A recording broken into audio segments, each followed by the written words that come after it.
Oi pessoal, sejam bem-vindos a outro Papo Cool. A conversa de hoje será novamente com o professor Charles Vincent, ele já participou com a gente aqui de outro Papo Cool sobre internacionalização e intercâmbio. A conversa de hoje será sobre parametrização e ferramentas digitais.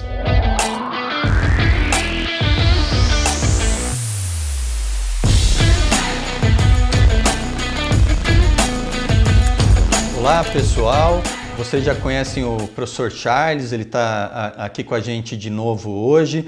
Ele participou de outro Papo Cool falando sobre internacionalização na formação do estudante e do arquiteto. Hoje o assunto vai ser parametrização. Professor Charles, eu sei que você trabalha aí, pesquisa nessa área. Conta um pouco para a gente essa experiência. Bom, então, já vou te corrigir. Não é parametrização, né? A gente estuda arquiteturas digitais, projeto digital, em específico no nosso grupo, projeto arquitetônico usando recursos digitais e projetos na área de design usando recursos digitais. E parametrização é um aspecto de como se usam as ferramentas digitais. Então, ferramentas como o CAD, por exemplo, são essencialmente paramétricas. Você não tem o acesso aos parâmetros da geometria, você tem que manipulá-las com comandos, puxando o mouse, etc. Mas, implicitamente, elas são paramétricas. O SketchUp é implicitamente paramétrico. Mas a gente estuda um grupo de ferramentas em que os parâmetros são expostos, são disponibilizados para os usuários para que você possa programar alguns aspectos da solução de projetos. Por exemplo, se eu quero produzir uma repetição regular de pilares, eu posso criar isso copiando os pilares, usando o CAD, usando o Revit. Eu posso criar um array, que é um comando que já produz as múltiplas cópias, que já é, num certo sentido, um uso paramétrico da ferramenta copy. Quando eu produzo um array no AutoCAD, eu produzo um array no Revit, eu posso modificar o número de elementos repetidos, posso modificar o espaço entre os elementos repetidos no array. Isso é, em algum sentido, uma exposição de um parâmetro que controla a disposição daqueles pilares. Não sei se foi possível falar isso de forma simples o suficiente, mas isso é parâmetro. O que o grupo estuda é o impacto dessas ferramentas, inclusive o CAD, mas ferramentas como o Grasshopper, como o Python, que é linguagem de programação, na solução, no equacionamento e na solução de questões de projeto, questões que às vezes são muito locais, muito peculiares, ou questões mais abrangentes, mais estratégicas de projeto. Ô Charles, você fala sobre essas novas formas digitais, essas relações possíveis. Você acha que com isso tudo o desenho à mão livre ele tende a desaparecer? O que é desenho à mão livre? Ok, não é que ele tende a desaparecer. São formas de grafar, de representar e, eventualmente, de pensar. O desenho era uma ferramenta de pensamento, ele não é só uma ferramenta de representação. O professor Carlos Alonso, antigo diretor, foi meu professor de design na FAO, foi meu diretor na FAO Mackenzie, foi teu professor na FAO Mackenzie, e ele tinha essa maneira de compreender o desenho como um instrumento para pensar. Ele não é simplesmente o registro de algo. O desenho, para o arquiteto e para o designer, ele é uma ferramenta que articula ideias e, portanto, uma ferramenta que te permite pensar. Da mesma maneira que as palavras articulam ideias e te permitem pensar, né? O desenho é mais próximo da coisa construída, do objeto, da arquitetura, da cidade, porque você consegue, por síntese e organização visual, representar bem objetos, edifícios e cidades. Mas quando você desenha, você está pensando esses três tipos de objetos, né? Então, nesse sentido, o desenho não morre. E depois tem uma outra questão que é paralela à sua questão, né? A gente tende a ser um pouco autocentrado, um pouco canônico, é uma palavra que vem da teoria, e a gente tem uma afeição um pouco exagerada pelas nossas ferramentas, né? Você curte a sua lapiseira Y, você curte seu escalímetro, você curte seu compasso de aço inox, titânio, e você curte o programa tal que você usa, ele é super especial e o seu computador é um supercomputador. Essa afeição às ferramentas do ofício, ela é parte do processo, ela é muito interessante, mas ela é um perigo. O desenho à mão livre, o croquis, o desenho aquarelado, o desenho com qualidades gráficas plásticas expresso no papel, ele tem essa valoração, mas ela tem um impacto quase negligível na qualidade da arquitetura que se produz, né? Ter um domínio do desenho é importante para pensar com qualidade a sua arquitetura, mas o objetivo não é o desenho, o objetivo é a arquitetura. Não, muito interessante. Nós estamos falando de uma linguagem, né? Nós estamos falando de uma forma de comunicação, muitas vezes, não apenas de uma representação em si. Sim. Agora, se você for para os softwares, o software ele tem um complicador. O software ele é processado numa máquina que é discreta, é uma máquina determinística, né? O computador não tem mais ou menos, o computador tem sims e nãos, ele é todo processado em termos digitais binários, sims e nãos. E, embora existam lógicas que permitam aproximar o pensamento analógico, não se trata do manejo analógico de informações, né? Para programar um software para resolver uma questão arquitetônica, se é uma questão meramente geométrica, essa questão pode ser 100% discretizada, explicitada passo a passo. Como eu obtenho um arranjo geométrico de pilares? Estou usando um exemplo bobinho, mas enfim.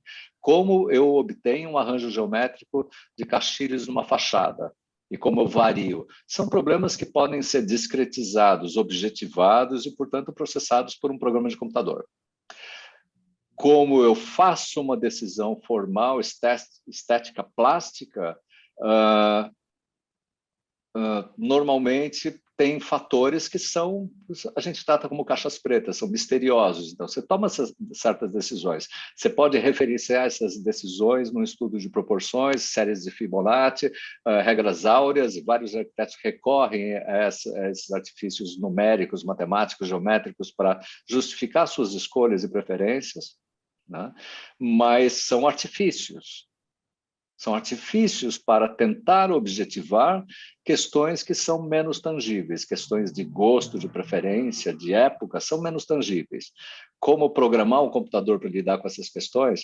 Recorrendo a padrões geométricos que possam ser numerizados, possam ser tornados discretos e, portanto, parametrizáveis.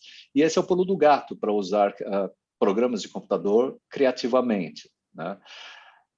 É necessário que você explicite tudo que possa ser explicitado nesse processo criativo, mas, evidentemente, em algum momento, antes ou depois, algumas escolhas são feitas sobre as quais você tem menos controle formal, menos controle explícito, menos controle consciente. Então, eu acho que a gente aceita, de certa maneira, um jogo entre coisas que podem ser explicitadas, ditas de forma clara e inequívoca, e coisas que não podem ser ditas de forma clara e inequívoca. Só para complementar, tem uma esperança que em algum momento a gente tenha a computação quântica que não seja mais baseada em bits, em sims e nãos, mas que seja baseada num byte ou no equivalente a um bit, que serão 4 estágios, sim e não nos extremos, e 2 graus de mais ou menos, né? E para não ficar muito árido, tem uma tribo na Amazônia, não vou lembrar o nome, que tem um sistema para contar as coisas. Nós temos um sistema para contar, de base 10. A gente conta 1, 2, 3, 4, 5, 6, 7, 8, 9, 10 laranjas, né? Eles contam assim, 1, 2 e um punhado. A gente precisa definir um punhado no computador. Esse assunto é muito interessante porque muita gente tem medo do risco. O profissional, então, da arquitetura, com essa tecnologia avançando, o profissional vai desaparecer. Isso é uma grande bobagem, né? Como que você vê essa questão? O medo é uma bobagem. A questão não é uma bobagem, o medo é uma bobagem. né? Porque é uma questão sobre a qual a gente não tem controle. A gente espera que a tecnologia avance até um ponto de eventualmente nos substituir.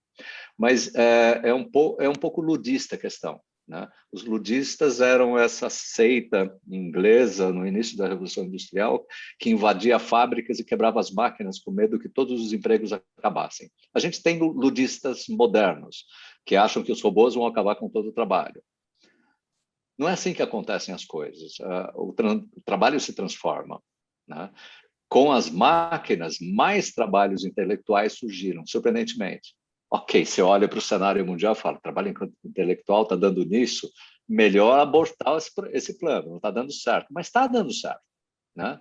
É que a gente, imerso no processo, não consegue ver as nuances desse processo, né? E quando você está na arrebentação no mar, se alguém surfa vai saber do que eu estou falando, quando você está na arrebentação, você não percebe as vagas e como o surf está se movimentando, você tem que estar fora, né? A visão de quem vê de fora é uma visão que não existe no mundo real, a não ser quando você estuda a história. Quando você está imerso nesse processo, eu estou falando de Thomas Kuhn, para quem sabe. Quando você está imerso nesse processo, você não tem a clareza e a distância necessária para avaliar a direção desse processo, a intensidade desse processo. Mas dá para adivinhar algumas coisas, ou dá para comparar algumas coisas. No momento que se deu a transição da Idade Média para o Renascentismo, veja, quando eu falo o momento, o historiador elege o edifício tal, o arquiteto tal, como o cara que significa essa transição para o Renascimento. Mas não é um processo que durou 100 anos. Quando os primeiros arquitetos começaram a usar a perspectiva cônica, ainda havia arquitetos que não sabiam desenhar e que estavam no canteiro, fazendo decisões de obra no canteiro, como os mestres medievais. Não tem um ponto de corte. E o tempo todo a gente está buscando o ponto de corte, porque a gente busca essa ilusão de definições claras e inequívocas. Mas esse é um processo que funciona de maneira nebulosa, de maneira não transparente para os olhos de quem vive o processo. Então, dá medo. Talvez o medo se origine mais de uma certa mistificação que é feita nos filmes, por exemplo, o cientista mal, o robô que fica mal. Todo mundo entende essas metáforas, porque o que há de intangível e incompreensível nas tecnologias é o que nos assusta, é o medo do escuro, é o medo do fogo, é o medo do desconhecido, né?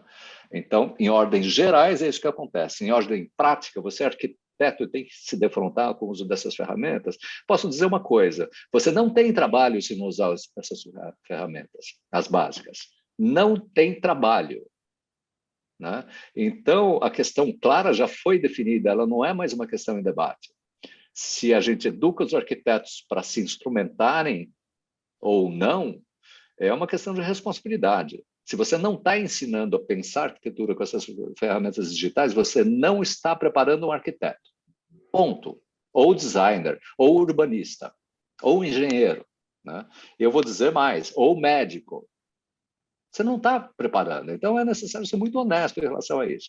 Agora, a gente ainda vive com uma impressão romântica na nossa prática profissional. O arquiteto é muito movido pelo ego, o arquiteto criador e assim por diante. O mestre construtor não era movido por esse ego. O ego era do bispo, que encomendava a catedral, né?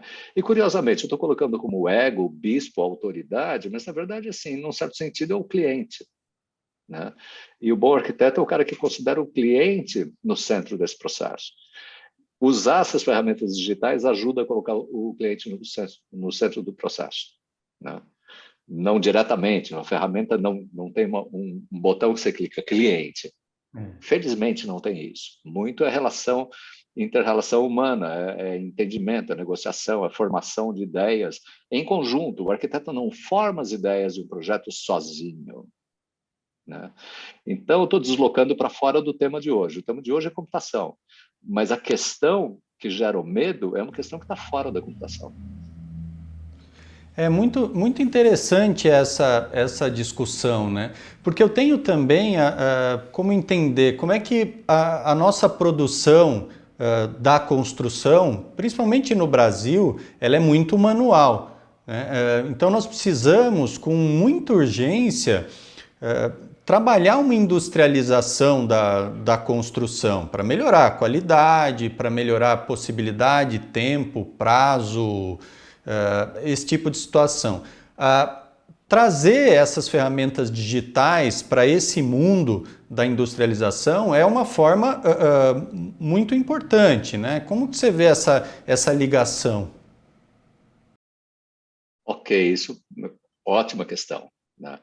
O problema das ótimas questões é que elas abrem vários eixos de raciocínio. Então, tentando esse objetivo. Sim.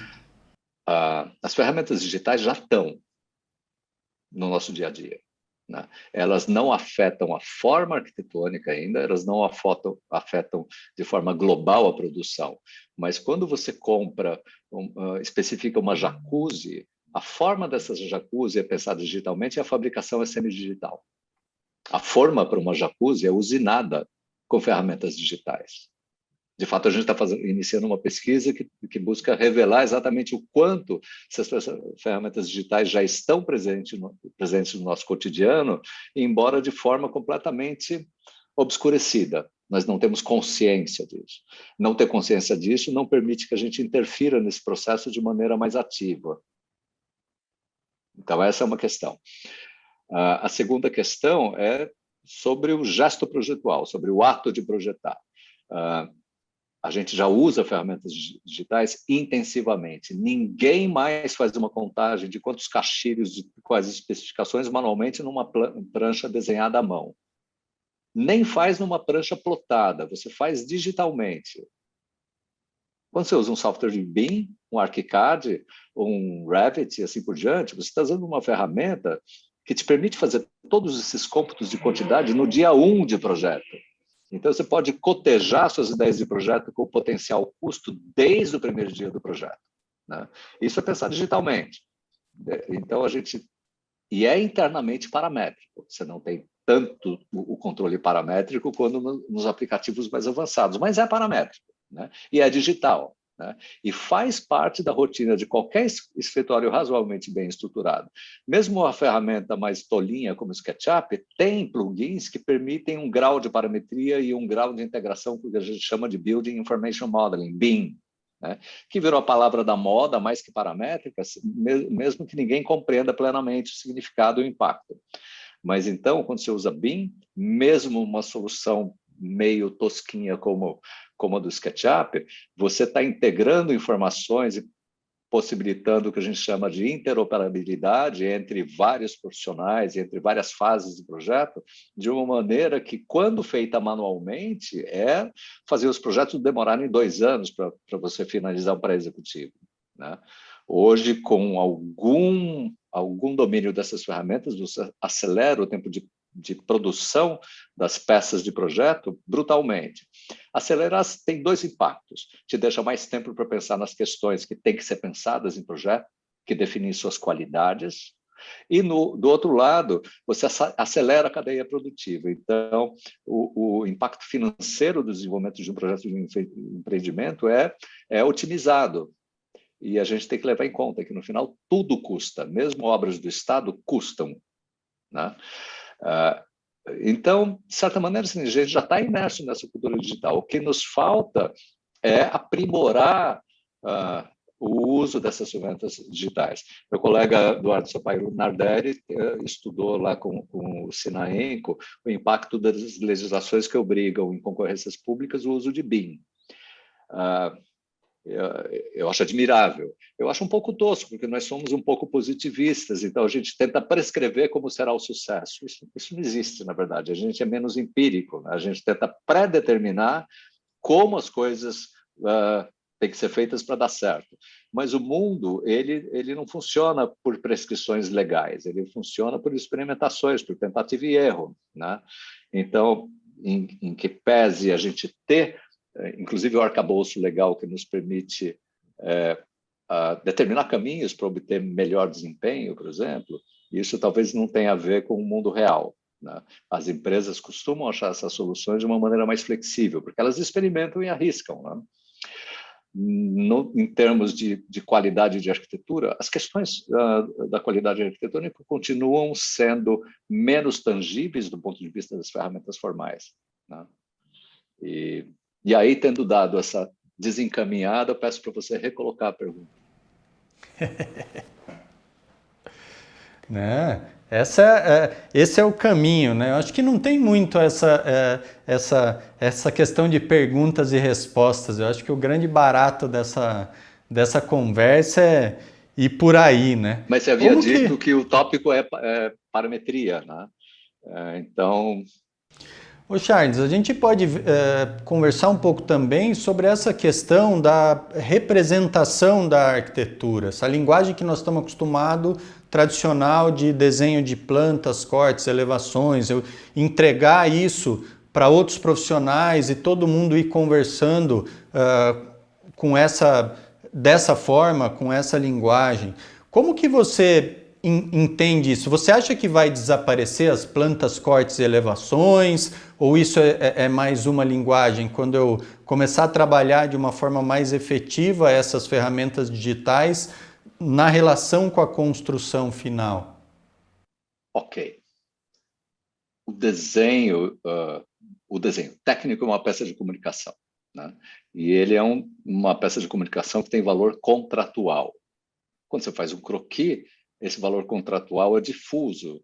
Você está sugerindo alguma solução para uma apreciação também vaga e ainda não implica num contrato. À medida que o desenho se consolida geometricamente, você descreve dimensões e verdadeira grandeza, você descreve relações geométricas, proporções, quantidades, especificações de materiais, e isso vai configurando um contrato minucioso, e ele é um contrato multipartite, né? De todo mundo envolvido na concepção do projeto se comprometendo a seguir o que está especificado contratualmente. E a maneira mais razoável até o momento para especificar é o desenho, né? Então, não é uma questão de poeses, uma questão de expressividade, é uma questão contratual, né? O desenho executivo ele é um documento preciso, detalhado, minucioso, que especifica cada passo da